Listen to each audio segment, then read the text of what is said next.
नमस्कार, मी पूजा. परिपूर्ण स्वादमध्ये आपलं मनापासून स्वागत.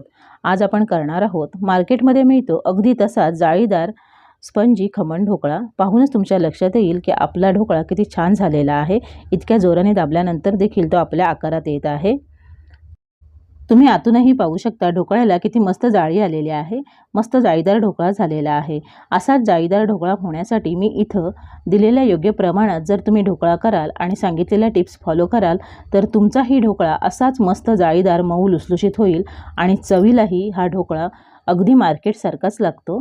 चला तर मग आजच्या रेसिपीला सुरुवात करूया. इथं मी एक मोठं वाटगं घेतलं. यामध्ये आपण पाव कप साखर घालूया. पाव कप साखर म्हणजे बरोबर 4 टेबलस्पून होते.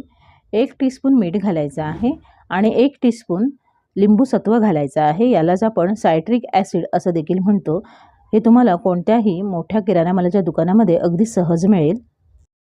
यानंतर आपण यामध्ये पाव टीस्पून हळद घालायची आहे. तुम्हाला हळद नको असेल तर तुम्ही खायचा पिवळा रंग घातला तरीही चालेल. आणि 1 कप पाणी घालायचं आहे. ज्या कपने तुम्ही पाणी मोजून घ्याल त्याच कपने बेसन मोजून घ्यायचं आहे. पाणी आणि बेसन एकाच कपने मोजून घ्यायचं आहे.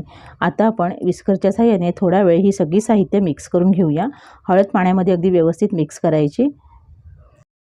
इथं मी गाळण घेतले आणि यावर आपण आता बेसन घालून चाळून घेऊया. इथं मी 2 कप बेसन घेतलेलं आहे. आपण थोडं थोडं करून बेसन चाळून घ्यायचं आहे. म्हणजे जेव्हा आपण हे मिश्रण मिक्स करतो तेव्हा त्यामध्ये गुठळ्या होत नाहीत. बेसन छान हलकं होतं. थोडं थोडं चाळणीवर घ्यायचं आणि मग ते असं चाळून घ्यायचं आहे. पूर्ण 2 कप घेतलेलं बेसन मी इथं चाळून घेतलेलं आहे. आता आपण विस्करच्या साहाय्याने बेसन यामध्ये मिक्स करून घ्यायचं आहे. तुम्ही काटा चमचा घेतलात तरीही चालेल, त्यानेही छान मिक्स होईल. बेसन चाळून घेतल्यामुळे पाण्यामध्ये पटकन मिक्स होतं आणि त्यामध्ये गुठळ्या कमी होतात. अशा पद्धतीने आपण अगदी व्यवस्थित बेसन मिक्स करून घेऊया. बघा, इथं आपण 2 कप बेसनसाठी 1 कप पाणी घेतलं होतं. त्यामध्ये बेसन अगदी व्यवस्थित भिजलं गेलं आणि आपलं बॅटर असं तयार झालेलं आहे. यामध्ये अजिबात गुठळ्या शिल्लक राहिलेल्या नाही आहेत. तरी देखील आपल्याला बरोबर 5 मिनिटं विस्करच्या साहाय्याने हे बेसन फेटून घ्यायचं आहे. आणि असं बेसन फेटून घेणं खूप गरजेचं आहे. तरच आपला ढोकळा अगदी मार्केटसारखा तयार होतो आणि त्यामध्ये मस्त जाळी निर्माण होते. बेसन फेटून घ्यायला अजिबात कंटाळा करायचा नाही आहे. इतकी मेहनत तुम्हाला करावीच लागेल. सगळी साहित्य आणि बेसन मिक्स केल्यानंतर बरोबर 5 मिनिटं मी विस्करच्या साहाय्याने हे मिश्रण फेटून घेतलेलं आहे आणि त्याची कन्सिस्टन्सी अशी झालेली आहे. आता आपण यावर 15 मिनिटांसाठी झाकण ठेवूया आणि हे भांडं बाजूला ठेवून देऊया. आणि तोपर्यंत आपण ज्या भांड्यामध्ये ढोकळा वाफवणार असू त्या भांड्यामध्ये पाणी घालून पाणी उकळत ठेवायचं आहे. 15 मिनिटं झालेत. आता आपण झाकण काढूया. बघा, 15 मिनिटांमध्ये आपलं हे मिश्रण अगदी छान मुरलं गेलं आहे. पुन्हा एक वेळा सहज विस्करच्या साहाय्याने मिक्स करून घेऊया. आणि यानंतर आपण यामध्ये 2 टेबलस्पून तेल घालूया. तेल घातल्यामुळे ढोकळा मऊ राहण्यास मदत होते. आणि आता आपण तेल यामध्ये मिक्स करून घेऊया आणि पुन्हा बरोबर 5 मिनिटं घड्याळ लावून हे मिश्रण फेटून घेऊया आणि मग पुढची तयारी करूया. 5 मिनिटं हे मिश्रण फेटून घेतल्यानंतर बघा, आधीपेक्षा मस्त हलकं झालेलं आहे. आधी आपण 5 मिनिटं हे मिश्रण फेटून घेतलं आणि त्यानंतर आत्ता 5 मिनिटं असं आपण सर्व मिळून 10 मिनिटं हे मिश्रण फेटून घेतलं. इतका वेळ हे मिश्रण फेटून घेणं गरजेचं आहे, तरच आपला ढोकळा छान होतो. आता आपण यामध्ये अजून 2 टेबलस्पून पाणी घालूया. आधी आपण 1 कप घातलं होतं आणि आता मोजून 2 टेबलस्पून पाणी घालायचं आहे. आणि या पाण्यावरच आपण 1 टीस्पून खायचा सोडा घालायचा आहे. पाण्यावर सोडा घातल्यामुळे पाण्याबरोबर सोडा या मिश्रणामध्ये अगदी व्यवस्थित मिक्स होतो.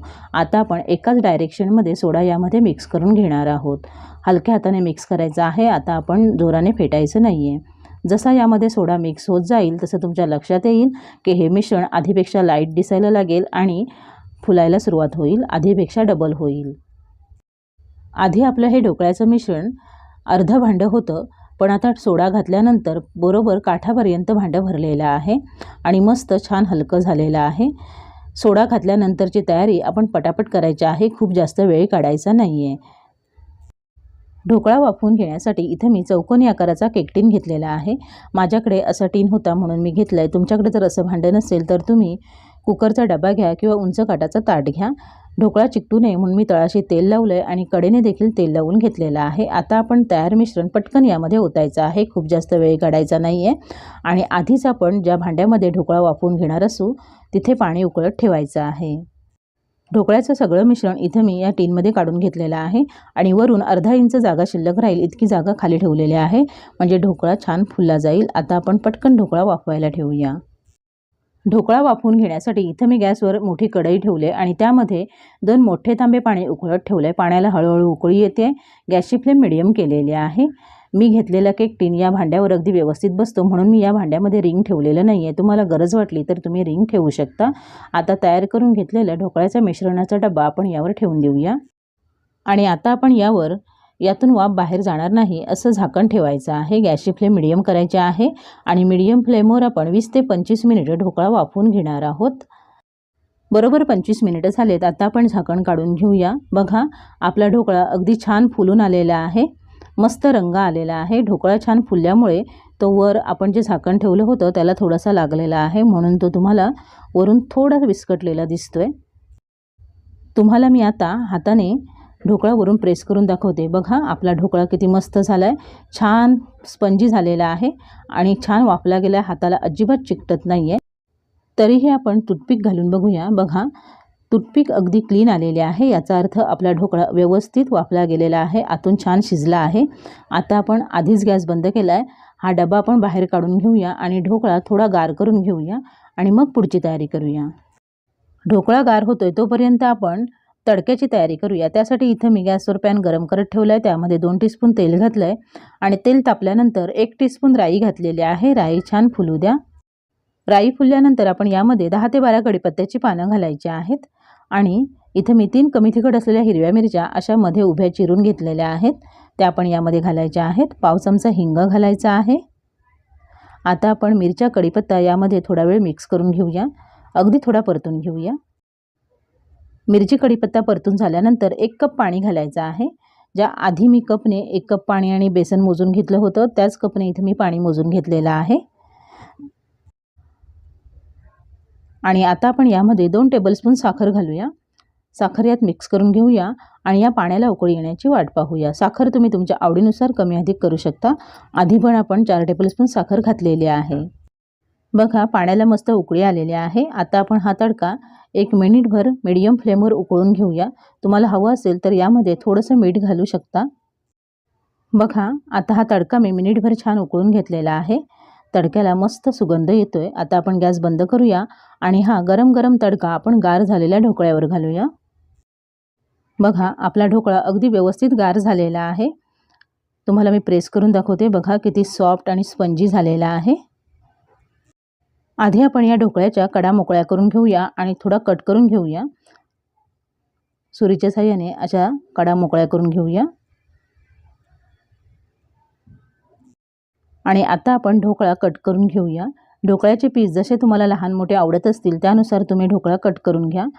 ढोकळा कट करताना पाहूनच तुमच्या लक्षात येईल की आपला ढोकळा किती छान झालेला आहे। असा ढोकळा आपण आधी कट करून घेतला म्हणजे जेव्हा आपण वरून तडका घालतो तेव्हा तडका अगदी आतपर्यंत छान मुरला जातो। आता आपण तयार करून घेतलेला तडका या ढोकळ्यावर घालूया।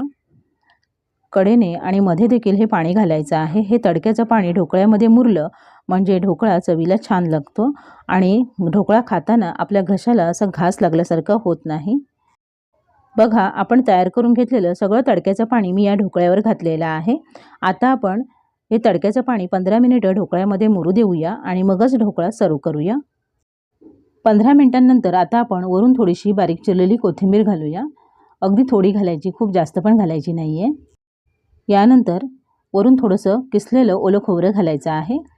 गार्निश तुम्ही तुमच्या आवडीनुसार करू शकता। तयार ढोकळा आता आपण काढून घेऊया। बघा, अगदी सहज निघतोय। आपण भांड्याला तेल लावून घेतलं होतं म्हणून तो अजिबात चिकटलेला नाहीये। तुम्हाला मी जवळून दाखवते, थोडासा फोकस करते म्हणजे तुमच्या लक्षात येईल की आपला ढोकळा किती छान झालाय। बघा, ढोकळ्याला किती मस्त जाळी आली, जसा मार्केटमध्ये मिळतो अगदी तसाच मस्त जाळीदार स्पंजी ढोकळा झालेला आहे। इतका दाबल्यानंतर देखील तो पुन्हा आपल्या आकारात येत आहे। मस्त हलका असा आपला ढोकळा झालाय। मी तुम्हाला ढोकळा तोडून पण दाखवते। बघा, आतूनही लक्षात येईल तुमच्या किती मस्त जाळी आलेली आहे। चवीला तर हा ढोकळा अगदी मार्केटमध्ये मिळतो त्याहीपेक्षा छान लागतो। अशाच पद्धतीने हा जाळीदार ढोकळा तुम्ही घरी नक्की करून बघा आणि तुमच्या प्रतिक्रिया मला कमेंट बॉक्समध्ये अवश्य कळवा। माझ्या अशाच नवनवीन रेसिपीजसाठी परिपूर्ण स्वादला सबस्क्राईब करा. व्हिडिओ आवडला तर नक्की लाईक करा आणि तुमच्या मित्रमैत्रिणींसोबत शेअर करा. पुन्हा भेटूया अशाच एका नवीन रेसिपीसोबत. पूर्ण व्हिडिओ पाहिल्याबद्दल धन्यवाद.